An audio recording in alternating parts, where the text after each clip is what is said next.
நம்ம பார்த்துட்ருக்குது மதுரை மாவட்டம் நீரிணை வாசல் மீலதுன் நபி தொடர் சொற்பொழிவு பயான் நிகழ்ச்சி போற 1 2 அதனால் இன்றைக்கி நீரிணை வாசலில் சிறப்பு பயான் சொற்பொழிவு வழங்கப்படுகிறது. ஓகே சரி, ஓகே பார்ப்போம். இருக்கக்கூடிய ஆசிரியர் பெருந்தவைகளே, திருநாக நடந்திருக்கக்கூடிய பெரியவர்களே, தாய்மார்களே, சகோதர சகோதரிகளே, மாணவ செல்வங்களே,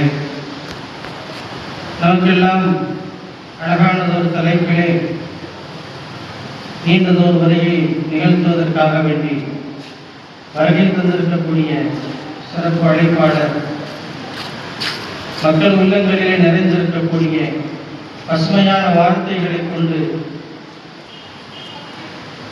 ஆன்மீக கருத்துக்களை மக்களிடத்திலே கொண்டு சேர்க்கக்கூடிய மிகச்சிறந்த பண்பாளர் ஹஜ்ரத் மிஸ்பா